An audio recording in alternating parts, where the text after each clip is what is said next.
Hey my loves, இன்னைக்கு நம்ம பார்க்க போகிற படம் என்னன்னா 2025 வெளியான ஒக்க பிரகாரம் அப்படின்ற ஒரு தெலுங்கு படத்தை பற்றி தாங்க பார்க்க போகிறோம். இந்த படம் ஒரு தரமான கிரைம் த்ரில்லர் படங்க. இந்த படத்தோட ஒன்லைனர் என்னன்னா, ஒரு சீரியல் கில்லர் ஊருக்குள்ள அடுத்தடுத்து கொலைகளை பண்ணிக்கிட்டு இருக்கான். ஒரு கொலையை பண்ணும்போதே அடுத்த கொலையை எப்போ எப்படி பண்ண போறான் அப்படின்ற ஹிண்ட்டையும் கொடுத்துட்டு கொலை பண்றான். அது மட்டும் இல்லாம நம்ம ஹீரோ லாயரா இருந்துட்டு இருக்காருங்க. ஒரு 6 மாசம் சஸ்பென்ஷன்ல இருக்கிறாரு. நடக்கிற கொலைகள் எல்லாமே ஹீரோ தான் கில்லர் அப்படின்னு ப்ரூவ் பண்ற மாதிரியான எவிடன்சஸ் கிடைக்குதுங்க. ஹீரோ தான் இந்த சீரியல் கில்லர் அப்படின்னு போலீஸ்காரங்க அரெஸ்ட் பண்றாங்க. ஆனா தான் ஒரு சீரியல் கில்லர் கிடையாது அப்படின்னு சொல்லி அவருடைய வழக்கை எடுத்து அவரே வாதாடுறாரு. போலீஸ் சந்தேகப்படுற மாதிரி உண்மையிலேயே நம்ம ஹீரோ தான் சீரியல் கில்லரா இல்ல இந்த சீரியல் கில்லிங்க்கும் ஹீரோக்கும் என்ன தொடர்பு அப்படின்றது தான் மொத்த படமே. செம்ம இன்ட்ரெஸ்டிங்கா இருக்கும். இந்த வீடியோவை ஸ்கிப் பண்ணாம பாருங்க. நீங்க பார்த்துட்டு இருக்கிறது சரண் என்டர்டைன்மெண்ட். நான் தான் சரண்.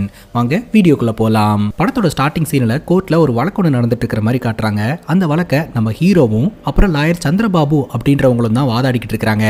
லாயர் சந்திரபாபு பாத்தீங்கன்னா சாட்சியங்கள் மற்றும் ஆதாரங்கள் அடிப்படையில என்னோட கட்சிக்காரர் நிரபராதி அப்படின்னு ப்ரூவ் ஆகுது அப்படின்னு ஜட்ஜு கிட்ட சொல்ல, நீங்க ஏதாவது கிராஸ் எக்ஸாமின் பண்ணணும்னா பண்ணுங்க அப்படின்னு ஜட்ஜ் நம்ம ஹீரோவை பார்த்து சொல்றாருங்க. ஆனா நம்ம ஹீரோ எதையோ ஒன்று இழந்தது மாதிரியும் தொலைச்ச மாதிரியும் அப்படியே அமைதியா உட்காந்துக்கிட்டு இருக்காரு. எந்த ரெஸ்பான்ஸும் இல்லாம ஜட்ஜ் திரும்ப சொல்றாரு. ஹீரோ கிட்ட இருந்து எந்த ரெஸ்பான்ஸும் இல்ல. உடனே லாயர் சந்திரபாபு சொல்றாரு, சித்தார்த்தோட சிந்தனை ஃபுல்லா இங்க இல்லங்க, ட்ரக்ஸ் மேலதான் இருந்துட்டு இருக்குது. ஏன்னா சித்தார்த் இப்போ ட்ரக்ஸ் எல்லாம் எடுத்துக்க ஆரம்பிச்சிட்டாரு அப்படின்னு சொல்ல பட்டுன்னு ஹீரோக்கு கோவம் வந்துருதுங்க. அந்த லாயர் கிட்ட சண்டைக்கு போறாரு. நான் ட்ரக்ஸ் யூஸ் பண்றதை நீ பாத்தியா அப்படின்னு சொல்லிட்டு, பாத்தீங்களா யுவர் ஆனர், உங்க முன்னாடியே இவர் எப்படி ரியாக்ட் பண்றாருன்னு பாருங்க அப்படின்னு மறுபடியும் போட்டு கொடுக்குறாரு. ஹீரோக்கு திரும்பவும் கோவம் வந்துருதுங்க. லாயர் சந்திரபாபுவை அடிக்கிறதுக்காக போறாரு. உனக்கு கொல்ல போற அப்படின்னு சொல்லிட்டு உடனே லாயர் சந்திரபாபு சொல்றாரு, பாத்தீங்களா கோர்ட்ல ஜட்ஜ் இருக்கீங்க, இத்தனை பேர் இருக்கிறாங்க, எல்லாரும் முன்னாடியுமே என்ன கொன்றுவேன் அப்படின்லாம் மிரட்டுறாரு, எப்படி இதை பார்த்துட்டு நீங்க சும்மா இருக்கீங்க அப்படின்னு சொல்லி திரும்ப போட்டு கொடுக்குறாருங்க. இவர் போட்டு கொடுக்கறதுக்கான காரணம் என்னன்னா, லாயர் சந்திரபாபுக்கும் நம்ம ஹீரோக்கும் தொழில் போட்டி இருக்கு. நம்ம ஹீரோ இப்படி கோர்ட்டுக்குள்ள வந்து சண்டை போட்டுட்டு இருக்கிறது கோர்ட்டை அவமதிக்கிற மாதிரி இருக்கு அப்படின்னு சொல்லிட்டு ஜட்ஜ் நம்ம ஹீரோக்கு 6 மாசம் சஸ்பென்ஷன் ஆர்டர் கொடுத்துறாருங்க. நம்ம ஹீரோ பாக்குறதுக்கு டிசிப்ளினான ஒரு ஆள் மாதிரியே இல்லங்க, எப்போதுமே ஃபுல் டைட்டா இருக்கக்கூடிய ஒரு ஆள் மாதிரி தான் இருக்கிறாரு. ஹீரோவே சொல்றாரு, இப்ப எல்லோருமே என்ன வில்லனா பாக்குறாங்க, ஆனா ஒரு காலத்துல எல்லோருக்குமே நான் தான் ஹீரோ அப்படின்னு சொல்லிட்டு ஹீரோட வாழ்க்கையில என்ன நடந்தது அப்படின்ற கதையை நம்ம கிட்ட ஷேர் பண்ண ஆரம்பிக்கிறாருங்க. ஜனனி அப்படின்ற ஒரு இளம்பெண் கூட்டு பாலியல் வன்கொடுமை செய்யப்பட்டு கொடூரமா கொல்லப்பட்டு இறந்து போயிருக்கா. அந்த வழக்குல ஆட்டோ சங்கர் அப்படின்ற ஒரு நபர் தான் குற்றவாளி அப்படின்னு சொல்லிட்டு ஆட்டோ சங்கர் மற்றும் அவனுடைய கூட்டாளிகளை அரெஸ்ட் பண்ணி கோர்ட்டுக்கு கொண்டு வராங்க. இந்த வழக்கை வாதாடினது யார் அப்படின்னா நம்ம ஹீரோவும் லாயர் சந்திரபாபுவும் தான். லாயர் சந்திரபாபு அந்த ஆட்டோ சங்கரை காப்பாத்துறதுக்காக வாதாடுறாரு. ஆனா நம்ம ஹீரோ பாத்தீங்கன்னா சாட்சியங்கள் மற்றும் ஆதாரங்கள் அடிப்படையில அந்த ஆட்டோ சங்கர் மற்றும் அவனுடைய கூட்டாளிகள் தான் இதை பண்ணது அப்படின்னு சொல்லிட்டு கோர்ட்ல நிரூபிக்கிறாருங்க. அதன் மூலமா இந்த ஆட்டோ சங்கருக்கு சிறை தண்டனை கிடைக்குது, அந்த பொண்ணுக்கான நியாயமும் கிடைக்குது. ஆனா லாயர் சந்திரபாபுக்கு பாத்தீங்கன்னா இது சுத்தமா உடன்பாடே இல்லை. ஏன்னா நம்ம ஹீரோ இந்த வழக்குல வின் பண்ணிட்டாரு அப்படின்ட்டு. இந்த மாதிரி ஒரு வழக்கை இவங்க 2 பேரும் சேர்ந்து வாதாடினாலே மேக்ஸிமம் நம்ம ஹீரோ தான் கைஸ் வின் பண்ணுவாரு. அதனாலேயே பாத்தீங்கன்னா லாயர் சந்திரபாபுக்கும் நம்ம ஹீரோக்கும் இடையில ஒரு தொழில் போட்டி இருந்துகிட்டே இருந்திருக்கு. ஹீரோ வழக்குல வின் பண்ணதுக்கு அப்புறம் மீடியா கிட்ட பேசுறாருங்க. India is my country, all Indians are my brothers and sisters சொன்னா மட்டும் பத்தாது, அந்த சேஃப்டியை நம்மளும் கொடுக்கணும் அப்படின்ற மாதிரிலாம் சொல்றாருங்க. தன்னோட தங்கச்சி கிட்ட உனக்கு என்ன பிடிச்சிருக்கோ அதை படிமா, நீ மெடிசன் பிராக்டிஸ் பண்ணணும் அப்படின்னு ஆசைப்பட்டல, தாராளமா பிராக்டிஸ் பண்ணு, அண்ணன் எல்லா சப்போர்ட்டும் பண்ணி தரேன் அப்படின்னு சொல்லிட்டு ஒரு நல்ல லாயராகவும் சொசைட்டில ஒரு நல்ல அண்ணனாவும் இருக்கிறாருங்க. இப்ப நம்ம ஹீரோ ஒரு வழக்கு விஷயமா ஒரு அம்மா அப்பாவை பாக்குறதுக்காக வராருங்க. அந்த வயசான அம்மா அப்பாவுடைய சொத்துக்கள் எல்லாத்தையுமே அவங்க பையன் பேர்ல எழுதி வைக்கணும் அப்படின்ற மாதிரி அந்த பையன் கேட்டு வந்திருக்கான். சோ அதற்காக சைன் வாங்குறதுக்காக தான் நம்ம ஹீரோ வந்திருக்காருங்க. டாக்குமெண்ட்ஸ் எல்லாம் கொடுத்து இங்க சைன் பண்ணுங்க அப்படின்னு சொல்ல இந்த வயசான அம்மா அப்பா ஆரம்பத்துல யோசனை பண்றாங்க. அதுக்கப்புறம் அவங்களே முடிவெடுக்கிறாங்க, இந்த வயதான காலத்துல நம்ம இவ்வளவு சொத்துக்களை வச்சு என்ன பண்ண போறோம், நம்ம பையன் பேர்ல எல்லாத்தையுமே மாத்தி வச்சிட்டோம்னா அவனோட பிசினஸ்க்கு இந்த சொத்துக்கள்லாம் உதவும் இல்லையா, அதனால நம்ம சைன் போட்டலாம் அப்படின்னு சொல்லிட்டு சைன் போடுறதுக்காக வராங்க. அந்த நேரம் பார்த்து ஸ்டாப் அப்படின்ற ஒரு சவுண்டு, அது வேற யாரோட சவுண்டும் கிடையாதுங்க, நம்ம ஹீரோனுடைய சவுண்டு. நம்ம ஹீரோனோட பேரு சீதாங்க. நம்ம ஹீரோன் அங்க வந்து என்ன சொல்றாங்கன்னா, நீங்க சைன்லாம் போடாதீங்க, ஏன்னா ஆல்ரெடி உங்க பையனுக்கு நீங்க நிறைய கொடுத்துட்டீங்க, எல்லாத்தையுமே வச்சுட்டு அவன் கடைசியில உங்களை வந்து கண்டுக்க மாட்டேன் அப்படின்னு சொல்லிட்டு இங்க கொண்டாந்து விட்டுட்டு போயிட்டான். இப்போ பிசினஸ்ல ஏதோ பிரச்சனை அப்படின்னு சொல்லிட்டு இருக்கிற சொத்துக்களையும் கேட்கறான், அதையும் எடுத்துக்கிட்டு சுத்தமாவே உங்களை கவனிக்காம விட்டுருவான். அட்லீஸ்ட் இந்த சொத்துக்களையாவது உங்க பேர்ல வச்சுக்கிட்டு உங்க பையனை பாத்துக்க சொல்லுங்க அப்படின்ற மாதிரி நம்ம ஹீரோன் சொல்றாங்க. நம்ம ஹீரோன் இதெல்லாம் எக்ஸ்பிளைன் பண்ணும்போது நம்ம ஹீரோனை பார்த்து பயங்கரமா சைட் அடிச்சுக்கிட்டு இருக்காருங்க. அதே சமயம் நம்ம ஹீரோக்கு இந்த டாக்குமெண்ட்ஸுக்கு பின்னாடி இவ்வளவு பெரிய பிரச்சனை இருக்கு அப்படின்றதே தெரியாது. அதனால அந்த பொண்ணு சொல்றது சரிதான், நீங்க சைன் போடாதீங்க, ஏதாவது ப்ராப்ளம்னா நான் பாத்துக்கிறேன் அப்படின்ற மாதிரி ஹீரோ சொல்றாருங்க. ஹீரோயின் கிட்டயும் நல்ல விதமா பேசி வச்சுட்டு கிளம்புறாருங்க. ஹீரோக்கு ஹீரோனை பார்த்த உடனே ரொம்ப பிடிச்சு போயிடுச்சு. அதனால நம்ம ஹீரோயினோடைய இன்ஸ்டாகிராம் ஐடியை கண்டுபிடிச்சு சாட் பண்ண ஆரம்பிக்கிறாருங்க. பதிலுக்கு அவங்களும் சாட் பண்ண ஆரம்பிக்கிறாங்க. ஸோ நாட்கள் நகர ஆரம்பிக்குது. 2 பேரும் பேசி பழகி இவங்க 2 பேர்த்துக்குள்ள காதல் அப்படின்றது மலர ஆரம்பிக்குது. அதுக்கப்புறம் இவங்க 2 பேரும் கல்யாணம் பண்ணிக்கலாம் அப்படின்னு முடிவெடுக்கிறாங்க. பெற்றோர்கள் முன்னிலையில பெற்றோர்களோட ஆசீர்வாதத்தோட இவங்க 2 பேருக்கும் நல்லபடியா திருமணம் நடந்து முடியுதுங்க.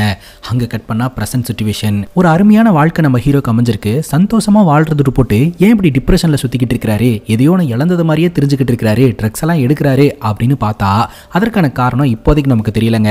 நேரா ஒரு கிளப்புக்குள்ள நுழையிறாருங்க. அங்க போய் ஆசை தீர முட்டை குடிக்கிறாருங்க. குடிச்சிட்டு ஒரு சேர்ல உட்காந்துக்கிட்டு இருப்பாரு. அதே சமயம் அங்க பொண்ணு ரொம்ப நேரமா டான்ஸ் ஆடிக்கிட்டு இருக்கும். அந்த பொண்ணுடைய பேரு திவ்யாங்க. டான்ஸ் ஆடி முடிச்சிட்டு டயர்டோட ஹீரோ பக்கத்துல வந்து உட்காரும். ஹீரோ தோள் மேல சாஞ்சு அப்படியே தூங்கிருங்க. அந்த பொண்ணு நம்ம ஹீரோக்கு தெரிஞ்ச பொண்ணு தான் போல. கொண்டு போய் டிராப் பண்ணிட்டு போயிடலாம் அப்படின்னு சொல்லிட்டு போற வழியில அந்த பொண்ணோட ஏரியா பக்கம் இவர் டிராப் பண்ணிட்டு இவர் வீட்டு பக்கம் கிளம்பிடுறாருங்க. அந்த பொண்ணு காரை ஒட்டி இறங்கி ரோட்ல அப்படியே நடந்து வந்துகிட்டு இருக்கா. நார்மலா எல்லாம் நடந்து வரலங்க, அப்படியே தள்ளாடிட்டா தான் நடந்து வந்துகிட்டு இருக்கா. அப்ப அவளுக்கு பின்னாடி யாரோ ஒருத்தங்க ஃபாலோ பண்ணிட்டு இருக்கிற மாதிரி தெரியுது. யாரு ஃபாலோ பண்றாங்க அப்படின்னு சொல்லி அந்த பொண்ணு திரும்பி பார்த்தாங்க. அவ்வளவுதான், யாரோ ஒரு மர்ம நபர் அந்த பொண்ணை பயங்கரமா அட்டாக் பண்ணி அந்த இடத்துல இருந்து கிட்னாப் பண்ணிட்டு போயிட்டாருங்க. அடுத்த நாள் காலையில பக்கத்துல இருக்கக்கூடிய கல்குவாரிக்கு வழக்கம் போல வேலையாட்கள்லாம் வேலை பார்க்கறதுக்காக வராங்க. அங்க இருக்கக்கூடிய ஒரு விஷயத்த பார்த்து வேலை செய்யறவரு பயங்கர அதிர்ச்சிக்குள்ளாயிடுறாரு. சத்தம் போட்டு எல்லோரையும் வர சொல்லி அங்க பார்க்கும் போதாங்க தெரிய வருது, நேத்து ராத்திரி திவ்யா அப்படின்ற ஒரு பொண்ணை பார்த்தோம் இல்லையா, யாரோ ஒருத்தங்க அட்டாக் பண்ற மாதிரி, அந்த பொண்ணு கொடூரமான முறையில கொலை செய்யப்பட்டு அந்த இடத்துல தூக்கி வீசப்பட்டிருக்காங்க. உடனடியா போலீஸ்க்கு இன்ஃபார்ம் செய்யப்படுது. அந்த இடத்துக்கு ஏசிபி கவிதா அப்படின்றவங்க தான் முதல்ல வந்து ஆய்வு நடத்துறாங்க. கொஞ்ச நேரத்திலேயே அந்த இடத்துக்கு கவிதாவுடைய சீனியர் ஆபீசரான ரகுராம் வராருங்க. அவர் வந்த உடனே மீடியா எங்க அப்படின்னு தான் கேட்கிறாரு. வந்த உடனே கிரைம் சீனை பார்த்து அந்த இடத்துல என்ன நடந்தது ஏது நடந்தது அப்படின்றத ஆய்வு செய்யறது தான் போலீஸ்காரங்களுடைய முறை. ஆனா இந்த ரகுராம் வந்த உடனே மீடியாவை சந்திக்கிறாரு. இன்னைக்கு அவருக்கு பர்த்டே அப்படின்னு சொல்லிட்டு அந்த மீடியாக்காரங்க கிட்டலாம் பர்த்டே விஷஸை ரிசீவ் பண்ணிக்கிறாருங்க. கவிதா அந்த இடத்துக்கு வந்து ரகுராம் கிட்ட எல்லாத்தையுமே எக்ஸ்பிளைன் பண்றதுக்கு முயற்சி பண்றாங்க. நீ ஏன் கண்ணாடி போட்டிருக்க அப்படின்ற மாதிரி அவர் கேட்கிறாரு. சன்ல இருந்து ஒரு ப்ரொடெக்ஷனுக்காக தான் சார் அப்படிங்கும்போது, சீனியர் முன்னாடி இப்படி கண்ணாடி எல்லாம் போடக்கூடாது, கண்ணாடியை கழட்டு அப்படின்னு சொல்லிடுறாருங்க. உடனே கவிதாவும் கண்ணாடியை கழட்டிடுறாங்க. இப்போ இவங்க 2 பேரும் சேர்ந்து கிரைம் சீனுக்கு போறாங்க. அப்படி போகும்போதே பாத்தீங்கன்னா, நீ மிஸ்ஸிங் ஃபைல்ல ஏதாவது பொண்ணு காணாம போயிருக்காளான்னு பாரு, இங்க இருக்கக்கூடிய பிளட் ஸ்டைன்ஸ் எல்லாம் எடுத்து லேபுக்கு அனுப்பு. இன்வெஸ்டிகேஷன் அப்படின்றது பக்கத்துல போய் பார்க்கறது கிடையாது, கழுகு பார்வையில மேல இருந்து பார்க்கணும், சுத்தியும் பார்க்கணும் அப்படின்ற மாதிரி சொல்லி அவர் சும்மா மேலாப்ல இருந்து பார்த்துட்டு உடனடியாக போய் மீடியா கிட்ட சொல்றாருங்க. இந்த மாதிரி நான் வந்து இன்வெஸ்டிகேஷனை தொடங்கிட்டேன், கூடி சீக்கிரம் கில்லர் யாரு அப்படின்றத கண்டுபிடிச்சிருவேன், ஏன்னா நான் ஸ்மார்ட் இல்லையா அப்படின்னு சொல்லிட்டு அவர் அந்த இடத்துல இருந்து கிளம்பிடுறாருங்க. இந்த கவிதா இருக்காங்க இல்லையா, அவங்க கிரவுண்ட் லெவல்ல இறங்கி இன்வெஸ்டிகேஷன் பண்ணணும்னு நினைக்கிறாங்க. ஆனா ரகுராம் அப்படின்ற ஒரு பார்த்தீங்கன்னா தான் ஒரு சீனியர் அப்படின்னு சொல்லிட்டு தான் சொல்றதை மட்டும்தான் கேட்டு நடந்துக்கணும் அப்படின்ற மாதிரி கவிதாவை தனக்கு கீழேயே வச்சுக்கணும்னு நினைக்கிறாருங்க. விஷயம் என்னன்னா, அவரும் வேலை பார்க்க மாட்டேன்றாரு, வேலை பார்க்கறவங்களையும் வேலை பார்க்க விட மாட்டேங்கிறாருங்க. இப்போ போலீஸ் அதிகாரிகளுக்கான ஒரு மீட்டிங் நடக்குதுங்க. அதுல முக்கியமான போலீஸ்காரங்க எல்லாம் கலந்துக்கிறாங்க. உயரதிகாரி சொல்றாரு, சிட்டில கிரைம் ரேட் அப்படின்றது அதிகமாயிட்டே இருக்குது. சோ எல்லாரோட கண் பார்வையும் நம்ம மேல திரும்பி இருக்கு. சோ நம்மளே தான் எல்லாரும் கேள்வி கேட்கறாங்க. சோ கொஞ்சம் கொஞ்சமா கிரைம் ரேட்டை குறைக்க பாருங்க. இப்போ ரீசெண்டா கூட திவ்யா அப்படின்ற ஒரு பொண்ணு மர்டர் செய்யப்பட்டிருக்கா, அந்த வழக்கோட நிலவரம் என்ன அப்படின்னு கேட்க இந்த ரகுராம் சொல்லலான்னு வரும்போது பட்டுன்னு கவிதா சொல்லிடுறாங்க, சார் ஃபாரன்சிக் டிபார்ட்மெண்ட் ஆய்வு செஞ்சிருக்காங்க, அவங்களோட ரிப்போர்ட்டுக்காக நாங்கள் வெயிட் பண்ணிட்டு இருக்கோம், ரிப்போர்ட்ஸ் வந்தோடனே ஃபர்தரா இன்வெஸ்டிகேஷனை தொடங்கிடுவோம் அப்படின்னு சொல்ல ரகுராமுக்கு கோவம் வந்துருதுங்க. உன்னோட சீனியர் ஆஃபீஸர் நான் இருக்கும்போது நீ எப்படி பதில் சொல்லலாம், நான் தான் பதில் சொல்லுவேன் அப்படின்ற மாதிரி இந்த உயரதிகாரி கிட்ட நான் மேனேஜ் பண்ணிக்கிறேன் சார் அப்படின்ற மாதிரி சொல்லிடுறாருங்க. உடனே அந்த உயரதிகாரியும் ரகுராம் உன்னோட சீனியர் ஆஃபீஸருமா, ரகுராம் சொல்ற பேச்சு கேட்டு நடந்துக்க அப்படின்ற மாதிரி சொல்லிடுறாருங்க. அங்க கட் பண்ணா நம்ம ஹீரோவை காட்டுறாங்க. நம்ம ஹீரோ பாத்தீங்கன்னா இந்த ஆன்டிக் பொருட்கள்லாம் சேல் பண்ணுவாங்க இல்லையா, அந்த கடைக்கு போறாரு. அந்த கடையை மெயின்டைன் பண்ணிட்டு இருக்கிறது ஜோசப் அப்படின்ற ஒரு நபருங்க.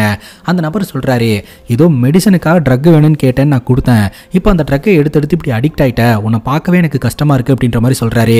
நீ அதை பத்தி எல்லாம் ஒன்றும் பேசாத, எனக்கு கிருஷ்ணர் விக்கிரகம் வேணும், அது வந்துருச்சா அப்படின்ற மாதிரி கேட்க வந்துருச்சு அப்படின்ற மாதிரி சொல்லி அந்த கிருஷ்ணர் விக்கிரகத்தை கொண்டாந்து நம்ம ஹீரோ கிட்ட கொடுக்க ஹீரோ அப்படியே அதை வாங்கி பார்த்துக்கிட்டு இருக்கிறாருங்க. அங்க கட் பண்ணா கொலை செய்யப்பட்ட திவ்யாவோடைய பாடியை போஸ்ட்மார்ட்டம் பண்ண டாக்டர் பார்க்கறதுக்காக கவிதாவும் ரகுராமும் போறாங்க. டாக்டர் என்ன சொல்றாங்க அப்படின்னா, இந்த பொண்ணை ரேப் பண்ணி மர்டர் பண்ணியிருக்காங்க, 14-15 மணி நேரத்துக்கு முன்னாடி தான் சம்பவம் நடந்திருக்கு அப்படின்னு சொல்ல, அப்போ நைட்டு தான் இந்த சம்பவம் நடந்ததா அப்படின்னு ரகுராம் கேட்கிறாரு. எக்ஸாக்டா என்ன டைம்னு என்னால் சொல்ல முடியாது, கில்லர் கண்டிப்பா ஒரு சைக்கோவா தான் இருக்க முடியும், இந்த பொண்ணை ஒரு மார்பிளால அடிச்சே கொண்டிருக்கான், அது மட்டும் இல்லாம ரொம்ப டார்ச்சர் பண்ணியிருக்கான், இந்த பொண்ணோட வெர்ஜினால இருந்து நாங்க ஒரு நட்டு போல்ட் எடுத்திருக்கோம் அப்படின்னு சொல்லிட்டு அந்த நட்டு போல்ட்டை காட்டுறாங்க. ரகுராம் கேட்கிறாரு, ஏதாவது சீமன் ட்ரேசஸ் கிடைச்சதா அப்படின்ட்டு. ஏபி நெகட்டிவ்ல சீமன் ட்ரேசஸ் கிடைச்சிருக்கு அப்படின்ற மாதிரி டாக்டர் சொல்றாங்க. அங்க கட் பண்ணா நம்ம ஹீரோ வீட்டுக்கு போறாருங்க அந்த கிருஷ்ணர் விக்கிரகத்தோட. அப்ப தங்கச்சி சாப்பிடாம தூங்காம இருக்கிறாங்க. நீ ஏன் இன்னும் சாப்பிடல, ஏன் தூங்கல அப்படின்னு கேட்கும்போது, உனக்காக தான் வெயிட் பண்ணிட்டு இருந்தேன் அப்படிங்கும்போது, எவ்வளவு வாட்டி சொல்றது எனக்காக வெயிட் பண்ணாத அப்படின்ட்டு, ஒழுங்கா சாப்பிட்டு போய் தூங்கு அப்படின்ற மாதிரி சொல்லிட்டு ஒரு ரூம்குள்ள போயிடுறாங்க. ஆரம்பிச்சிடுறாருங்க. ஹீரோ ரூம்குள்ள போயிட்டு இந்த கிருஷ்ணர் விக்கிரகத்தை பார்த்து ரொம்பவே ஃபீல் பண்ண ஆரம்பிக்கிறாருங்க. அப்பதான் என்ன நடந்தது அப்படின்றதையே நம்ம கிட்ட ஷேர் பண்ண ஆரம்பிக்கிறாங்க. ஹீரோயினை திருமணம் பண்ணி ஒரு சந்தோஷமான வாழ்க்கையை தாங்க வாழ்ந்துட்டு இருக்காரு. ஆரம்ப காலகட்டத்தில இருந்தே நம்ம ஹீரோக்கு இந்த ஆன்டிக் பொருட்களை எல்லாம் கலெக்ட் பண்றதுனா ரொம்ப பிடிக்கும். அந்த வகையில் நான் ஆன்டிக் ஷாப் வந்திருக்கேன், உனக்கு ஏதாவது ஆன்டிக் பொருள் வேணுமா அப்படின்ற மாதிரி தன்னோட மனைவி கிட்ட ஃபோன் பண்ணி கேட்பாருங்க. அப்ப நம்ம ஹீரோயின் சொல்லுவாங்க, எனக்கு கிருஷ்ணர் விக்கிரகம் வேணும், அங்க இருந்துச்சுன்னா வாங்கிட்டு வாங்க அப்படின்ற மாதிரி சொல்ல இவர் போய் பாப்பாரு, அந்த இடத்துல இருக்காதுங்க. அப்ப ஜோசப் சொல்லுவாரு, நான் வாங்கி வைக்கிறேன் அப்படின்னு சொல்லிட்டு. அந்த நேரம் பார்த்து நம்ம ஹீரோடைய மனைவி ஷாப்பிங் போலாம் அப்படின்னு சொல்லுவாங்க. ரெண்டு பேரும் சேர்ந்து ஷாப்பிங் மாலுக்கு போய் பர்ச்சேஸ் பண்ணிக்கிட்டு இருப்பாங்க. அப்படி பர்ச்சேஸ் பண்ணிக்கிட்டு இருக்கும்போது திடீர்னு நம்ம ஹீரோயின் மர்மமான முறையில் காணாம போயிருவாங்க. இவரு அந்த கடை ஃபுல்லா தேடி பார்ப்பாரு. அப்புறம் பக்கத்து கடையில அந்த மால் முழுக்க எல்லா கடையிலுமே தேடி பார்ப்பாருங்க. ஒரு கட்டத்துக்கு மேல தன்னோட மனைவி போட்டோவை எல்லார்கிட்டயுமே காமிச்சு உங்களை பாத்தீங்களா அப்படின்ற மாதிரிலாம் கேட்பாரு. ஆனா யாருக்குமே பாத்தீங்கன்னா ஹீரோனை தெரியவே இல்லை. மர்மமான முறையில் அவங்க காணாம போறாங்க. அதுக்கப்புறம் தன்னோட தங்கச்சி கிட்ட ஃபோன் பண்ணி இந்த மாதிரி அண்ணி வீட்டுக்கு வந்தாங்களா அப்படின்னு கேட்கும்போது வரல, அவங்க போனும் சுவிட்ச் ஆஃப்ல இருக்கு, என்னாச்சுன்னா அப்படின்னு சொல்லி கேட்கும்போது ஒன்னும் இல்லை அப்படின்ற மாதிரி ஹீரோ சொல்லிடுறாரு. முடிஞ்ச வரைக்கும் கிரவுண்ட் லெவல்ல இறங்கி எல்லா இடத்துலயுமே தன்னோட மனைவியை தேடி பார்க்கறாரு. ஆனா எங்க தேடியுமே கிடைக்கவே இல்லை. சரி போலீஸ் ஸ்டேஷனுக்கு போயிடலாம் அப்படின்ட்டு பக்கத்தில் இருக்கக்கூடிய போலீஸ் ஸ்டேஷனுக்கு போனா அங்க இருக்கக்கூடிய இன்ஸ்பெக்டர் நம்ம ஹீரோ கிட்ட எக்கத்தாளமா பேசுறாரு. காரணம் என்ன அப்படின்னு பாத்தீங்கன்னா, ஒரு முறை இந்த போலீஸ்காரங்க பாத்தீங்கன்னா அக்யூஸ்ட்னு சொல்லிட்டு கூன்ல கொண்டாந்து நிப்பாட்டி இருப்பாங்க. ஆனா அவன் அக்யூஸ்டே கிடையாது, இந்த போலீஸ் ஆஃபீஸர் ப்ராப்பரா இன்வெஸ்டிகேஷனே பண்ண மாட்டேன்றாரு அப்படின்னு சொல்லி ப்ரூவ் பண்ணி அந்த கேஸ்ல வின் பண்ணிருப்பாரு. நான் ஒழுங்கா இன்வெஸ்டிகேஷன் பண்றது இல்ல அப்படின்னு எனக்கு எதிராக வாதாடின வந்தானே நீயே, இப்போ உன் பொண்டாட்டியை காணோம் அப்படின்னு சொல்லிட்டு என்கிட்டயே கொண்டாந்து கம்ப்ளைண்ட் கொடுக்குற, எந்த தைரியத்துல கொண்டாந்து கொடுக்குற, நான் தான் இன்வெஸ்டிகேஷன் ஒழுங்கா பண்ண மாட்டேனாச்சே அப்படின்ற மாதிரி அந்த இன்ஸ்பெக்டர் சொல்றாருங்க. சூழ்நிலையை புரிஞ்சுக்கோங்க, என்னோட பொண்டாட்டியை காணோம் அப்படின்ற மாதிரி ஒரு ரொம்ப ஃபீல் பண்ணி சொல்றாருங்க. அந்த இன்ஸ்பெக்டர் என்ன சொல்றாருன்னா, உனக்கு எதிரி ஒருத்தனா ரெண்டு பேரா, உன்னால ஜெயிலுக்கு போனவங்க எல்லாருமே எதிரிங்க தான், அவனுங்கெல்லாம் யாரோ ஒருத்தன் தான் உன் பொண்டாட்டியா கிட்னாப் பண்ணிருக்க முடியும், ரிட்டன் கம்ப்ளைண்ட் எழுதி கொடுத்துட்டு போ அப்படின்ற மாதிரி சொல்ல ஹீரோவும் கம்ப்ளைண்ட் கொடுக்குறாருங்க. இப்போ நம்ம ஹீரோ பாத்தீங்கன்னா வீட்டுல போயிட்டு இந்த விஷயத்த சொல்றாரு. வீட்டுல இருக்கக்கூடிய எல்லாருமே மனமுடிஞ்சு போயிருவாங்க. சரிடா கவலைப்படாத, அவ கண்டிப்பா வந்துருவா, எங்கேயும் போயிருக்க மாட்டா அப்படின்ற மாதிரிலாம் ஆறுதல் சொல்றாங்க. அந்த போலீஸ் ஆஃபீஸர் தான் சொல்லியிருந்தாரு, நம்ம ஹீரோக்கு எதிரிங்க அப்படின்றவங்க ஒருத்தங்களா ரெண்டு பேரா, ஹீரோனால ஜெயிலுக்கு போனவங்க எல்லாருமே எதிரிங்க தானே. குறிப்பா இந்த ஆட்டோ சங்கர் தான் வந்து கொஞ்சம் பெரிய கையா இருந்துகிட்டு இருக்காரு. அதனால இந்த ஆட்டோ சங்கரை பாக்குறதுக்காக ஹீரோ ஜெயிலுக்கு போறாருங்க. என்னோட மனைவி எங்க அப்படின்னு சொல்லி கேட்ட உடனே இந்த ஆட்டோ சங்கர் அப்படியே சிரிக்க ஆரம்பிச்சாரான். நான் ஜெயில இருந்தாலும் என்னால என்ன வேணாலும் பண்ண முடியும் அப்படின்னு காட்டினா இல்லையா, உன்னோட மனைவி மட்டும் இல்ல உன்னையே கொல்லுவேன், அதுக்கப்புறம் உன் தங்கச்சியும் கொல்லுவேன் அப்படின்ற மாதிரி சொல்ல ஹீரோக்கு கோவம் வந்துருதுங்க. இந்த ஆட்டோ சங்கரை போட்டு பொலன்னு பொழந்துடுறாரு. பட் உண்மை என்னன்னா இந்த ஆட்டோ சங்கர்லாம் கிட்னாப் பண்ண கிடையாது. நம்ம ஹீரோ வந்து இந்த மாதிரி ஃபீல் பண்றாரு அப்படின்னு தெரிஞ்சுக்கிட்டு அவன் நான் தான் பண்ண அப்படின்னு சொல்லி சீனை போட்டுக்கிறான். மற்றபடி அவன் கடத்தவே கிடையாது. அதுக்கப்புறம் இன்ஸ்பெக்டர் கிட்ட இருந்து கால் வருதுங்க. ஜிஹெச்ல ஒரு அன்ஐடென்டிஃபைடு விமனோடைய பாடி இருக்கு, அது உன்னோட மனைவியா அப்படின்னு சொல்லி வந்து பார்த்து ஐடென்டிஃபை பண்ணு அப்படின்னு சொல்ல உடனடியாக நம்ம ஹீரோ அந்த இடத்துக்கு கிளம்பி போறாரு. மனசை திடப்படுத்திட்டு அங்க போய் பார்த்தா அது அவருடைய மனைவி கிடையாது. உடனடியாக ஸ்டேஷனுக்கு வந்து அந்த இன்ஸ்பெக்டர் கிட்ட சண்டைக்கு போறாருங்க. வேணுனே என்ன புண்படுத்தணும்னு ஆளுக்கு இந்த மாதிரிலாம் பண்ணிட்டு இருக்கீங்களா அப்படின்ட்டு. நான்லாம் உன்னை வேணும்லாம் புண்படுத்த கிடையாது, நீ உன் பொண்டாட்டியை காணன்னு தேடிக்கிட்டு இருந்த, ஜிஹெச்ல அன்ஐடென்டிஃபைடு டெட் பாடி வந்திருக்கு அப்படின்னு சொன்னாங்க. யார் யாரெல்லாம் அவங்க பொண்ணை காணும்னு சொன்னாங்களோ எல்லாருக்குமே தான் இந்த நியூஸ் போயிருக்கு, நம்மளான நோட்டீஸ் போர்டை பாரு அப்படின்னு சொல்ல ஹீரோவோட மனைவியோட சேர்ந்து சில பெண்களுடைய போட்டோ எல்லாம் பாத்தீங்கன்னா காணாம போனவங்க அப்படின்ற மாதிரி போர்டில் ஒட்டி இருக்குங்க. அதை பார்த்து நம்ம ஹீரோ ரொம்பவே ஃபீல் பண்றாருங்க. தன்னோட மனைவி கூட டைம் ஸ்பெண்ட் பண்ண அந்த ஞாபகங்கள் எல்லாத்தையுமே நினைச்சு பார்த்துக்கிட்டு இருக்காருங்க. இப்போ நம்ம ஹீரோடைய அம்மா அப்பா ஹீரோ கிட்ட பேசணும் அப்படின்ற மாதிரி சொல்றாங்க. என்ன விஷயம் அப்படின்னு கேட்கும்போது, ஆக்சுவலா நீ எப்பதான் நார்மலாவா அப்படின்னு கேட்கும்போது, எதுக்கு இந்த மாதிரி கேட்டுட்டே இருக்கீங்க அப்படின்ற மாதிரி ஹீரோ கேட்கிறாரு. இல்ல உன் தங்கச்சிக்கு கல்யாணம் பண்ணி வைக்கணும், உன் தங்கச்சிக்கு இப்போ வரன் வந்திருக்கு, பையன் ஏரோநாட்டிக்கல் இன்ஜினியரா இருந்துட்டு இருக்கான், தங்கச்சிக்கும் பிடிச்சிருக்கு அப்படின்ற மாதிரி சொல்ல, தங்கச்சிக்கு என்ன வேணுமோ அதை பண்ணி கொடுங்க, நானும் பண்றேன், என்னைய வந்து மாறு அப்படி இப்படின்னு எதுவும் என்கிட்ட சொல்லாதீங்க அப்படின்ற மாதிரி சொல்லிடுறாருங்க. இப்போ ஹீரோடைய தங்கச்சி இருக்காங்க இல்லையா, அவங்களும் ஏசிபி கவிதாவும் பாத்தீங்கன்னா ஃப்ரெண்ட்ஸ். ஹீரோட தங்கச்சி சொல்றாங்க, அண்ணி காணாம போனதுல இருந்து அண்ணன் இந்த மாதிரி ஆயிட்டாரு அப்படின்னு சொல்லிட்டு. இந்த மாதிரியான சூழ்நிலையில நீ தான் பக்கத்துல இருந்து பாத்துக்கணும், உங்க அண்ணியை கண்டுபிடிச்சிடலாம், கவலைப்படாத அப்படின்னு சொல்ல, சரி உன்னோட வேலை எல்லாம் எப்படி போயிட்டு இருக்கு அப்படின்னு கேட்கும்போது, ரகுராம் அப்படின்ற ஒரு போலீஸ் ஆஃபீஸர் ஸ்போர்ட்ஸ் கோட்டால ஜாயின் பண்ணியிருக்காரு, பயங்கர ஈகோயிஸ்டா இருந்துட்டு இருக்காரு, என்ன பண்றதுனே தெரியல அப்படின்ற மாதிரி கவிதா புலம்பிட்டு அடுத்த நாள் போறாங்க. திவ்யாவோட மர்டர் வழக்குல எனக்கு இன்ஃபர்மேஷன் கிடைச்சிருக்கு அப்படின்ற மாதிரி சொல்றாங்க. உடனே இந்த ரகுராம் என்ன சொல்றாருன்னா, ஒரு சீனியர் போலீஸ் ஆஃபீஸர் உட்காந்துக்கிட்டு இருக்கும்போது நீ எப்படி உட்காரலாம், நின்னுட்டு பதில் சொல்லு அப்படின்னு சொல்ல கவிதா பாத்தீங்கன்னா நின்னுட்டு எக்ஸ்பிளைன் பண்றாங்க. இறந்து போன திவ்யா அப்படின்ற பொண்ணு வந்து ஒரு பிசினஸ் மேனோடைய செகண்ட் பொண்ணு. அந்த பொண்ணு ஃப்ரீடமா இருக்கணும் அப்படின்றதுக்காக ஒரு ஹாஸ்டல்ல தங்கி அவளோட ஃப்ரீடத்தை என்ஜாய் பண்ணிட்டு இருந்திருக்கா. அவளுக்கு ஏகப்பட்ட பாய் ஃப்ரெண்ட்ஸ் இருக்காங்க, ஏகப்பட்ட பிரேக்கப்ஸ் நடந்திருக்கு, அவளோட கான்டாக்ட்ஸ் ஃபுல்லா ட்ரக் டீலர்ஸா இருந்துட்டு இருக்காங்க. அவ காணாம போறதுக்கு முன்னாடி இன்செக்யூரிட்டியா ஃபீல் பண்ணிட்டு இருந்திருக்கா அப்படின்ற வரைக்கும் நான் கண்டுபிடிச்சிருக்கேன் அப்படின்ற மாதிரி கவிதா சொல்றாங்க. இப்ப என்ன பண்ணலான்னு இருக்கிற அப்படின்னு ரகுராம் கேட்க, கால் லிஸ்ட்ல இருக்கக்கூடிய எல்லாருமே நம்ம விசாரணை பண்ணோம் அப்படின்னா கில்லர் யாரு அப்படின்றத நம்மளால நெருங்க முடியும் அப்படின்னு சொல்ல, ஓகே அதை செக் பண்ணு அப்படின்ற மாதிரி சொல்லிட்டு கேப் போட்டு எனக்கு சல்யூட் அடி அப்படின்ற மாதிரி சொல்றாருங்க. சரின்னு சொல்லிட்டு கவிதாவும் அதை பண்ணிட்டு அந்த இடத்துல இருந்து கிளம்புறாங்க. இப்போ ரகுராம் மற்றும் கவிதா இவங்க ரெண்டு பேருமே பார்த்தீங்கன்னா திவ்யா அப்படின்ற பொண்ணு ஸ்டே பண்ணியிருந்தா ஹாஸ்டல்ல போய் விசாரணை பண்ணலாம் அப்படின்னு சொல்லிட்டு ஹாஸ்டல் வார்டன் கிட்ட போயிட்டு கவிதா விசாரணை பண்ணிட்டு இருக்காங்க.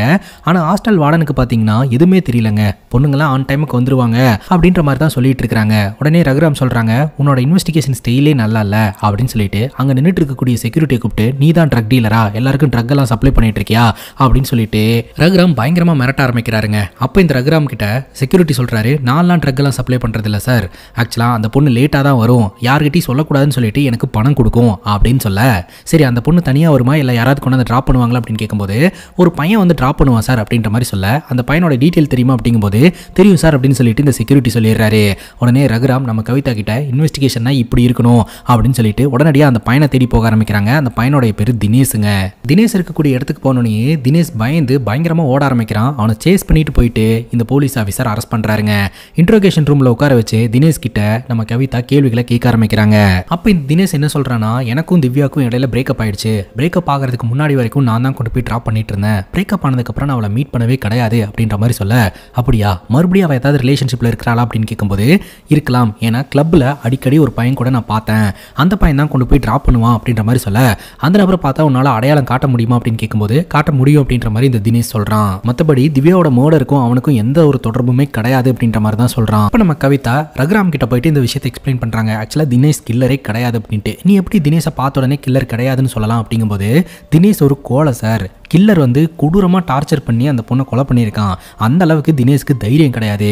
அது மட்டும் இல்லாமல் தினேஷோட பிளட் குரூப் O பாசிட்டிவ், நம்ம திவ்யாவோட உடம்புல இருந்து கிடைச்ச blood group AB negative. So Dinesh killer கிடையாது, ஆதாரப்பூர்வமாக அது நிரூபிக்கப்பட்டிருக்கு அப்படின்ற மாதிரி சொல்றாருங்க.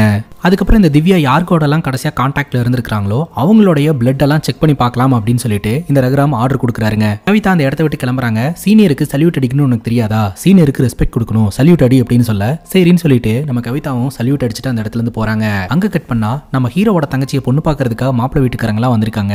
வீட்டில் பார்த்தீங்கன்னா கல்யாணத்தை பத்தி எல்லாம் டிஸ்கஸ் பண்ணிட்டு இருக்கும்போது இந்த கால் லிஸ்ட்ல வந்துட்டு திவ்யா நம்ம ஹீரோ கூட கான்டாக்ட்ல இருந்திருக்கா அப்படின்ற மாதிரி தெரிய வருது.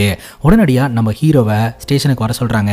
நம்ம ஹீரோக்கு ஒண்ணுமே புரியல, என்ன எதுக்காக ஸ்டேஷனுக்கு வர சொன்னீங்க அப்படின்னு ரகுராம் கிட்ட கேட்கும்போது, திவ்யா ஏஜ் 23, அந்த பொண்ணு மர்டர் பண்ணப்பட்டிருக்கா அப்படின்ற மாதிரி சொல்ல, அந்த பொண்ணு மர்டர் பண்ணப்பட்டதுக்கு எனக்கும் சம்மந்தம் என்ன, அந்த பொண்ணு யாருன்னு எனக்கு தெரியாதே அப்படின்னு ஹீரோ சொல்றாரு. பட்டுன்னு ரகுராம் போட்டோவை காட்டுறாருங்க. அப்ப நம்ம ஹீரோ சொல்றாரு, இந்த பொண்ணோட பேரு ஜுவாலா, என்னோட ஃப்ரெண்டு தான் அப்படின்னு சொல்லிட்டு. அப்பதான் தெரிய வருது திவ்யா பாத்தீங்கன்னா ஒவ்வொருத்தங்க கிட்ட ஒரு பேர்ல பழகிட்டு இருந்திருக்கிறா அப்படின்ட்டு.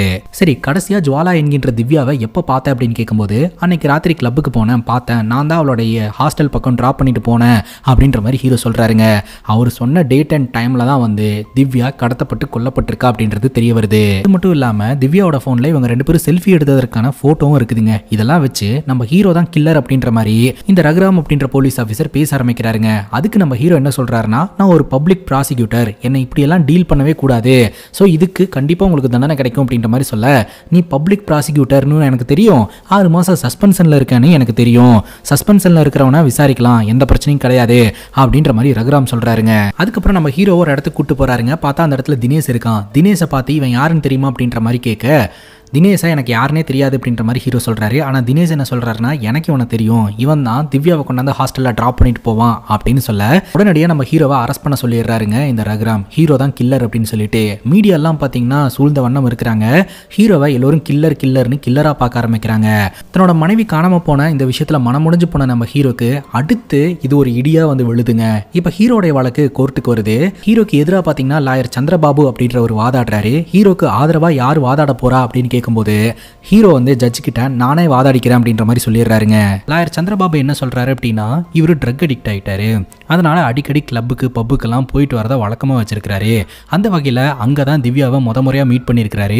அந்த பொண்ணுக்கு வந்து ஏகப்பட்ட ட்ரக்ஸ் எல்லாம் கொடுத்து அந்த பொண்ணை அடிமையாக்கி அந்த பொண்ணை வந்து தன் கூடயே வச்சுக்கிட்டாரு. அதுக்கப்புறம் அந்த பொண்ணை ரொம்ப கொடூரமா கொலை பண்ணிட்டாரு.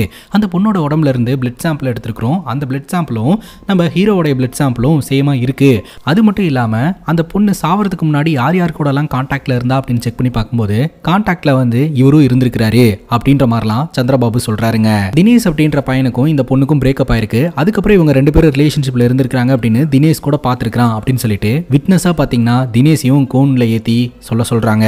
அதுக்கப்புறம் நம்ம ஹீரோ பாத்தீங்கன்னா என்னோட வழக்க நானே வாதாடுறேன் அப்படின்ற மாதிரி சொல்லிட்டு தினேஷை கிராஸ் எக்ஸாமின் பண்றாருங்க. அது மட்டும் இல்லாம அந்த பொண்ணோட உடம்புல இருந்து ஒரு பிளட் சாம்பிள் எடுத்தாங்கன்னு சொன்னாங்க இல்லையா, பிளட் குரூப்பை மட்டும் தான் கண்டுபிடிச்சிருந்திருப்பாங்க. அது ஏபி நெகட்டிவ் அப்படின்னு சொல்லிட்டு அந்த ஏபி நெகட்டிவ் பிளட் குரூப் தான் வந்து கில்லர் அப்படின்னு சொல்லிட்டு இவங்க ஏபி நெகட்டிவ் பிளட் குரூப் இருக்கக்கூடிய நபரை தேடிக்கிட்டு இருந்திருப்பாங்க.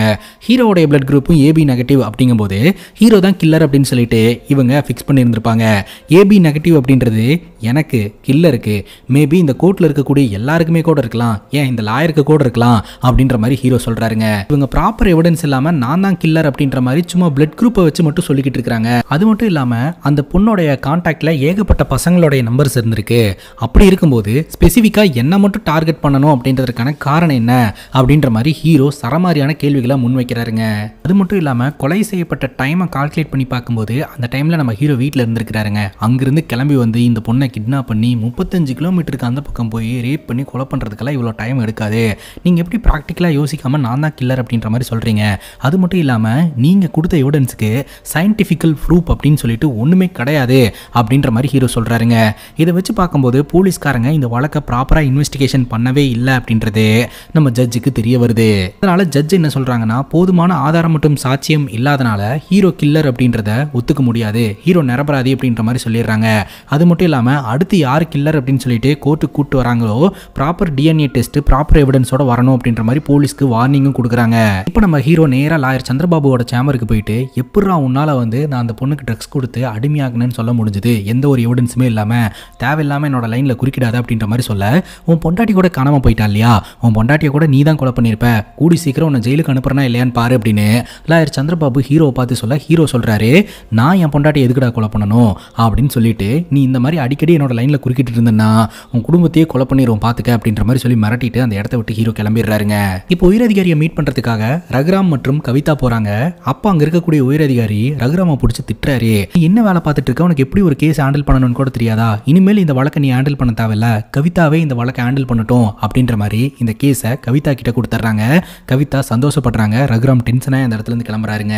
இப்போ லாயர் சந்திரபாபுவை காட்டுறாங்க. அவர் ஒரு பொண்ணு கூட இல்லீகல் ரிலேஷன்ஷிப்ல இருந்துட்டு இருக்கிறாருங்க. அந்த பொண்ணு கூட பாருக்கு குடிக்கிறதுக்காக வந்திருப்பாருங்க. அப்போ அவருடைய மனைவி ஃபோன் பண்ணி பேசுவாங்க. மனைவியை திட்டி சத்தம் போட்டுட்டு ஃபோனை கட் பண்ணுவாருங்க. பார்த்தா அந்த இடத்துக்கு நம்ம ரகுராம் வருவாரு. ரகுராமும் சந்திரபாபு என்ன பேசிக்கிறாங்க அப்படின்னா, நம்ம 2 பேர்த்துக்குமே கோர்ட்ல பயங்கரமான அவமானமாகி போச்சு, அதற்கு காரணம் ஹீரோ தான், அவனை கண்டிப்பா சும்மாவே விடக்கூடாது அப்படின்ற மாதிரி இவங்க பிளான் பண்ணிட்டு இருக்காங்க.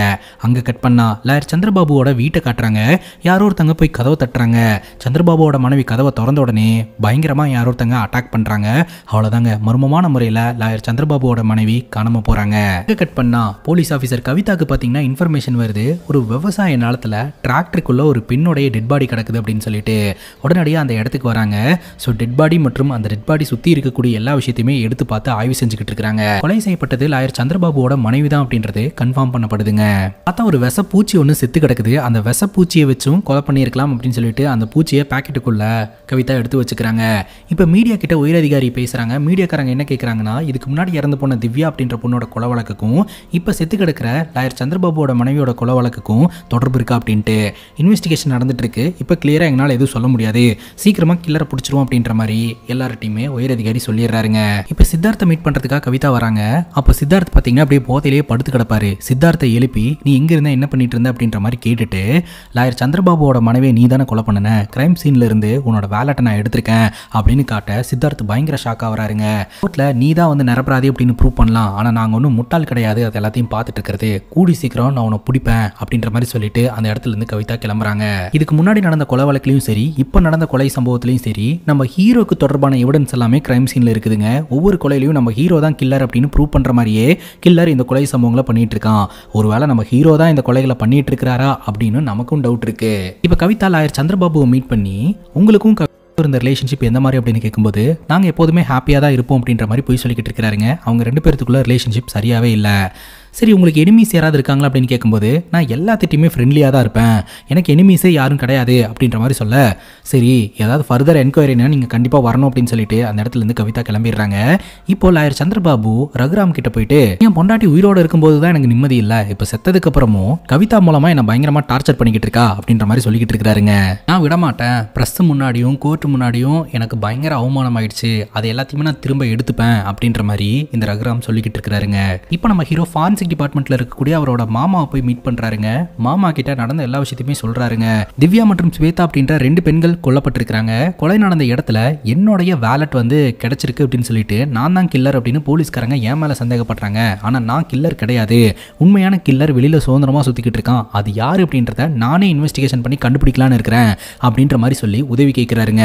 இப்போ நம்ம ஹீரோ திவ்யாவோட ஃபாரன்சிக் ரிப்போர்ட்ஸா வாங்கிக்கிறாருங்க. திவ்யாவோட உடம்புல 3 பிளட் குரூப் கிடைச்சிருக்குதுங்க. பி பாசிட்டிவ் அது திவ்யாவோடது, ஏபி நெகட்டிவ் கில்லர் அப்படின்னு நம்ம நினைச்சிட்டு இருக்கிறோம் இல்லையா அந்த நபரோட இது, மூன்றாவதா ஏபி பாசிட்டிவ் அப்படின்ற ஒரு பிளட் குரூப்பும் கிடைச்சிருந்துருக்குது. அது யாருது அப்படின்னு போலீஸ்காரங்க விசாரணை பண்ணல. ஆனா ஹீரோ என்ன நினைக்கிறாருன்னா அந்த ஏபி பாசிட்டிவ் அப்படின்ற பிளட் குரூப் தான் கில்லரோட தான் இருக்கும், ஏபி நெகட்டிவ் அப்படின்றது வந்து அப்ப யாரோட தான் இருக்கும் அப்படின்னு சொல்லிட்டு டாக்டர் கிட்ட ஒரு கன்சல்டேஷன் எடுக்கிறாருங்க.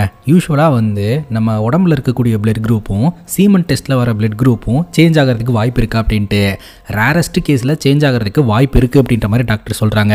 ஸோ அந்த ரேரஸ்ட் கேஸா கூட திவ்யாவோட வழக்கா இருக்கலாம். ஆக்சுவலா இந்த கில்லரோடைய பிளட் குரூப் வந்து ஏபி பாசிட்டிவ், பட் சீமன்ல வந்து ஏபி நெகட்டிவ் அப்படின்ற மாதிரி காமிச்சிருந்திருக்கலாம் அப்படின்னு ஹீரோ சொல்றாருங்க. இப்போ நம்ம ஹீரோ அவரோட மாமா கிட்ட உதவி கேட்டு தேவையான எவிடன்ஸ் எல்லாத்தையுமே சேகரிக்க ஆரம்பிக்கிறாருங்க. அதுக்கப்புறம் உயரதிகாரியை மீட் பண்ணணும் அப்படின்னு பர்மிஷன் வாங்கி அங்க போயிட்டு ப்ரொஜெக்டர்ல திவ்யாவோடைய போட்டோஸ் எல்லாத்தையுமே காட்டுறாரு.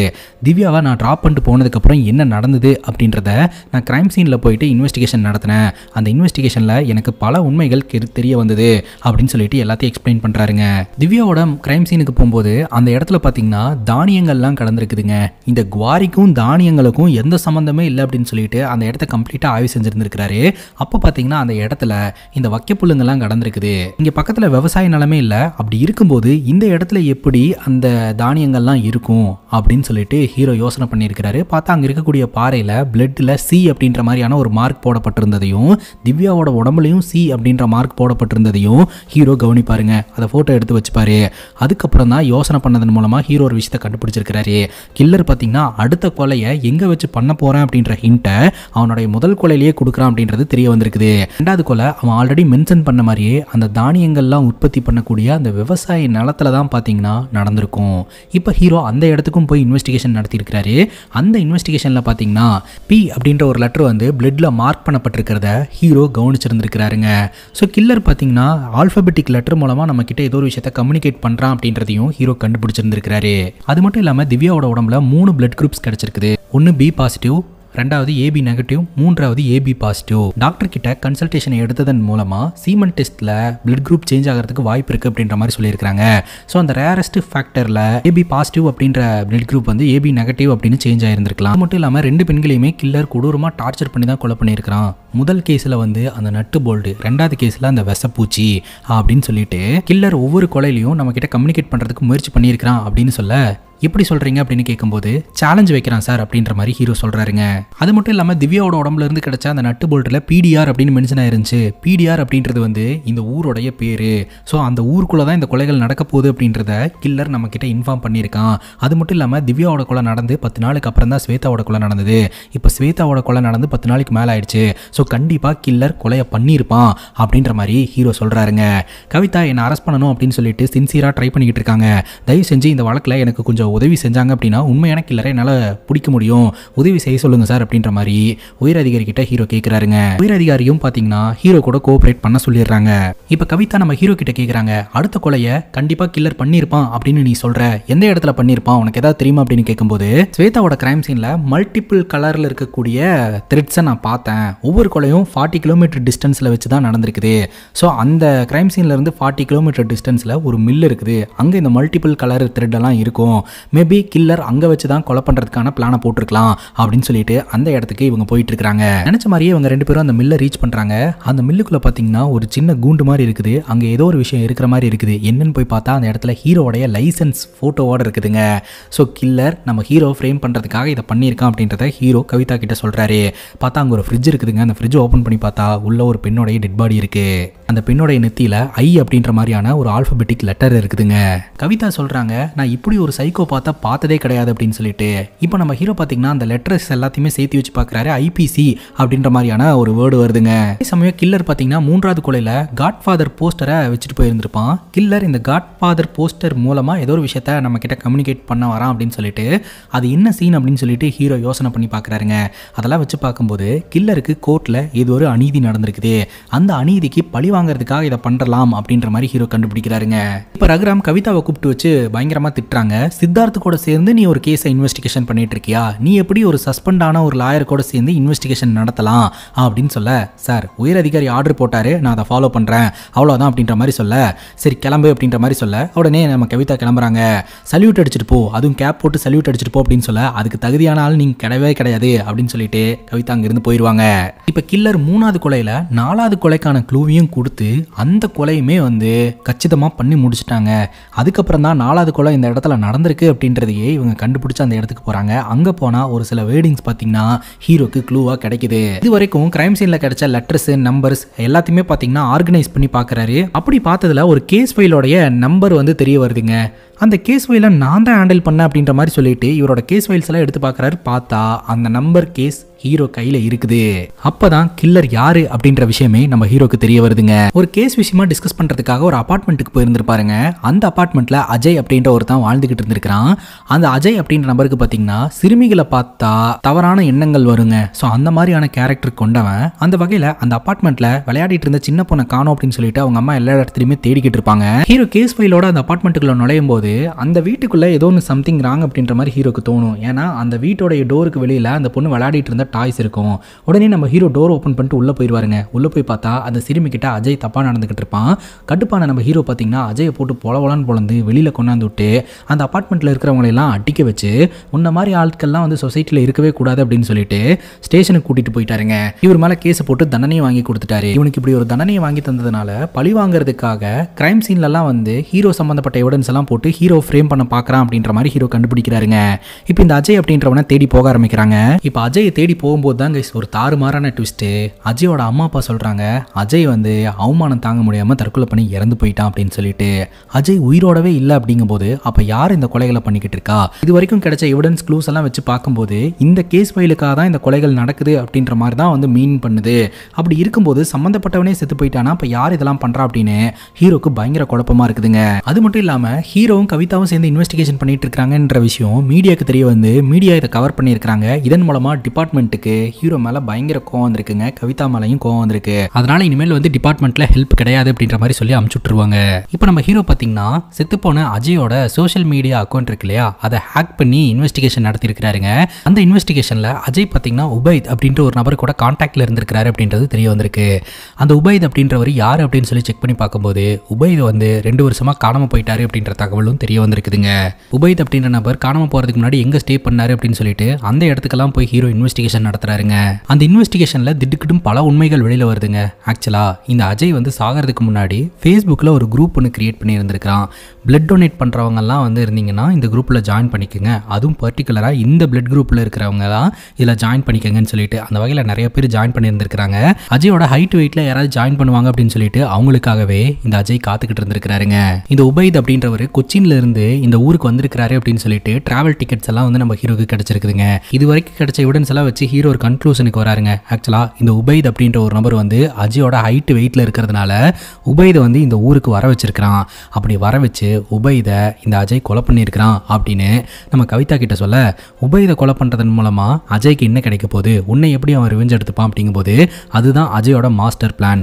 உபைதை போட்டு தள்ளிட்டு செத்து போனது அஜய் அப்படின்னு சொல்லிட்டு கணக்கு காமிச்சிட்டு அஜய் இன்னும் உயிரோட இருந்து கொலை சம்பவங்கள்ல ஈடுபடலாம் அப்படின்ற மாதிரி ஹீரோ சொல்றாருங்க. இப்போ ஹீரோட தங்கச்சி வீட்டில் இருப்பாருங்க. ஒரு ஃபோன் கால் வரும். அண்ணனுக்கு ஏதோ ஒரு கொரியர் வந்திருக்கு, நான் கொரியர் வாங்கிட்டு வந்துடுறேன்னு சொல்லிட்டு வீட்டை விட்டு வெளியில் வருவாங்க. அப்போ யாரோ ஒரு மர்ம நபர் ஹீரோட தங்கச்சி அட்டாக் பண்ணிடுவாங்க. இப்போ ஹீரோட தங்கச்சி ஹாஸ்பிட்டலில் அட்மிட் ஆயிருப்பாங்க. ஹீரோ அந்த இடத்துக்கு போய் பார்க்குறாருங்க. கவிதா என்ன சொல்கிறாங்க அப்படின்னா, நீ இது வரைக்கும் என்கிட்ட சொன்ன விஷயங்கள்லாம் உண்மையாக இருக்கலாம், ஆனால் உன்னால் அதை ப்ரூவ் பண்ண முடியுமான்னு எனக்கு தெரியல. அதே சமயம் நீ தான் கில்லர் அப்படின்றதுக்கான ஆதாரங்களும் என்கிட்ட நிறைய இருக்குது. அதை வச்சு நீ தான் கில்லர் அப்படின்னு சொல்லி என்னால் உள்ளேயும் தள்ள முடியும் அப்படின்ற மாதிரி கவிதா சொல்கிறாங்க. இப்போ நம்ம ஹீரோ பார்த்தீங்கன்னா தங்கச்சி அட்டாக் பண்ண அந்த இடத்துல போயிட்டு ஏதாவது எவிடன்ஸ் கிடைக்குமா அப்படின்ற மாதிரி பார்க்குறாரு. அப்போ ஒரு பேப்பர் கிடைக்குங்க. அப்போ நம்ம ஹீரோ யோசனை பண்ணி பார்க்குறாரு, இதே மாதிரியான பேப்பர்ஸ் வந்து நமக்கு ஒவ்வொரு கிரைம் சீன்லேயும் கிடைச்சது அப்படின்னு சொல்லிட்டு, வெறும் எம்டி பேப்பராக இருக்குது அப்படின்னு சொல்லிட்டு கெமிக்கல் ரியாக்ஷன்லாம் வச்சு அதில் என்ன இருக்குது அப்படின்ற மாதிரி பார்க்குறாருங்க. அதன் மூலமாக இந்த ஆன்டிக் ஷாப்புக்கான ஒரு க்ளூ கிடைக்குது. அந்த ஆன்டிக் ஷாப்புக்கு நம்ம ஹீரோ போகிறாருங்க. அங்கே போனால் ஹீரோக்கு பேர் எதிர்ச்சி அங்கே ஹீரோ மாதிரியே ஒருத்தன் நின்றுக்கிட்டு இருக்கிறாங்க. அங்கே தான் கைஸ் ஒரு தாறுமாறான ட்விஸ்டே வைக்கிறாங்க. இது வரைக்கும் நடந்த கொலை சம்பவங்கள் எல்லாத்தையுமே நம்ம ஹீரோவுடைய முக அமைப்பில் இருக்கக்கூடிய மாஸ்கை போட்டுட்டு கொலை சம்பவத்தை பண்ணியிருந்திருக்கிறான். அந்த மாஸ்க் அவன் கழட்டும் போது தாங்க தெரிய வருது அந்த மாஸ்க்கு பின்னாடி இருக்கக்கூடிய முகம். இவர் அடிக்கடி இந்த ஆன்டிக் ஷாப்புக்கு வந்து ஜோசப் அப்படின்ற நபர்கிட்ட பொருட்கள்லாம் வாங்குவார் இல்லையா, அந்த ஜோசப் தான் அப்படின்ட்டு ஜோசப் பிளான் பண்ணி தான் நம்ம ஹீரோவை இந்த இடத்துக்கு வர வச்சிருக்கிறான். ஏன் அப்படின்னா லாஸ்ட் இயர் பார்த்தீங்கன்னா இதே டேட்ல தான் அஜய் அப்படின்ற ஒருத்தரை வந்து ஹீரோ உள்ள தள்ளினாருங்க. அஜயை ஹீரோ உள்ள தள்ளினதுக்கும் இந்த ஜோசப் ஹீரோவை எதுக்கு பழி வாங்கிட்டு இருக்கான் அப்படின்னு கேட்டிங்கன்னா, அந்த அஜயே இந்த ஜோசப் தான். அஜயோட ஹைட் வெயிட் பிளட் குரூப் இருக்கிறவனை ஃபேஸ்புக் மூலமாக தேர்ந்தெடுத்து அவனை கொலை பண்ணி அஜய் செத்து போயிட்டு தான் வந்து எல்லார்ட்டையுமே கணக்காமிச்சிட்டு அந்த நபரோடைய முகத்தை பார்த்தீங்கன்னா பிளாஸ்டிக் சர்ஜரி பண்ணி இவனுக்கு பொருத்திட்டு இவன் ஜோசப் அப்படின்ற ஒரு ஐடென்டிட்டியில் வாழ ஆரம்பிச்சிருந்துருக்காங்க. அதாவது அஜயா இறந்து போய் ஜோசப் அப்படின்ற ஒரு ஐடென்டிட்டியில் வாழ ஆரம்பிச்சிருந்துருக்கிறான். கொலை சம்பவங்கள் எல்லாத்தையுமே நம்ம ஹீரோவோடைய முகபாணியிலே இருக்கக்கூடிய மாஸ்க் போட்டுட்டு பண்ணிட்டு இருந்திருக்கிறான். இதெல்லாம் எதுக்காக பண்ணா அப்படின்னா நம்ம ஹீரோவை பழி வாங்கணும் அப்படின்றதுக்காக தான். ஹீரோ பார்த்தீங்கன்னா என்னோட மனைவி எங்க அப்படின்ற மாதிரி கேட்கிறாரு. ஏன்னா அவன் தொடங்கி வச்சதே ஹீரோட மனைவி கிட்ட இருந்து தான். ஆனால் ஹீரோடைய மனைவி டெட் பாடி எங்கேயுமே கிடைக்கவே இல்லை. அப்போ ஹீரோடைய மனைவி உயிரோடு இருக்கிறதுக்கு வாய்ப்பு இருக்கு அப்படின்னு சொல்லிட்டு கேட்கும்போது பார்த்தா அந்த இடத்துல தான் ஒரு இடத்துல கட்டி போட்டு வச்சிருக்காங்க. இப்போ நம்ம ஹீரோவும் அஜயும் பயங்கரமாக சண்டை போட ஆரம்பிக்கிறாங்க. ஒரு பக்கம் நம்ம ஹீரோயின் என்னை காப்பாத்துன்னு கேட்டுட்டு இருக்காங்க. இவங்க ரெண்டு பேரும் சண்டை போட்டு ஒரு கட்டத்துக்கு மேலே இவன் வந்து பாய்சனஸ் பூச்சி ஒன்று வச்சிருந்திருப்பான். அந்த பூச்சியை கொண்டு போய் அவனோட உடம்புக்குள்ளேயே போட்டு அந்த பூச்சி கடிச்சே பார்த்தீங்கன்னா அஜய் செத்து போயிடுவான். அதுக்கப்புறம் நம்ம ஹீரோ பார்த்தீங்கன்னா ஹீரோனை காப்பாற்றி அந்த இடத்துல இருந்து வெளியில் கூட்டிட்டு வந்துருவாங்க. அதுக்கப்புறம் போலீஸ் கிட்டையும் மீடியா கிட்டையும் என்ன நடந்தது அப்படின்றத டீட்டெயில்டாக எக்ஸ்பிளைன் பண்ணிடுவாரு. இது மட்டும் இல்லாமல் ஒழுங்காக அவங்களோட வேலையை செய்யாமல் இருந்த லாயர் சந்திரபாபு மற்றும் அந்த போலீஸ் ஆஃபீஸர் ரகுராம் ரெண்டு பேர்த்தையுமே பார்த்தீங்கன்னா சோமோட்டோ கேஸில் பார்த்தீங்கன்னா அரெஸ்ட் பண்ணிடுவாங்க. இதுக்கப்புறம் நம்ம ஹீரோவும் ஹீரோயினும் மறுபடியும் பழையபடி நல்ல வாழ்க்கையை லீட் பண்ணுவாங்க அப்படின்ற மாதிரி காமிச்சு இந்த படத்தை கம்ப்ளீட் பண்ணுறாங்க. இதோட இந்த படம் முடியுதுங்க. இந்த படம் கிளைமேக்ஸ் வரைக்கும் ரொம்ப விறுவிறுப்பாக வந்தது. ஆனால் கடைசியில் அந்த ஆன்டிக் ஷாப்புக்கு வருவார் இல்லையா, அந்த சீக்வன்ஸ் மட்டும் லைட்டாக போட்டு குழப்பி விட்டுட்டாங்களோ அப்படின்ற மாதிரி எனக்கு ஃபீல் ஆச்சு. விஷுவலாக பார்க்கும்போது உங்களுக்கு என்ன தோணுச்சு அப்படின்றதையும் கமெண்ட் செக்ஷனில் சொல்லுங்கள். இதே மாதிரி வேற ஒரு நல்ல வீடியோவில் வந்து சந்திக்கிறேன். Love you guys. Take care and cheers.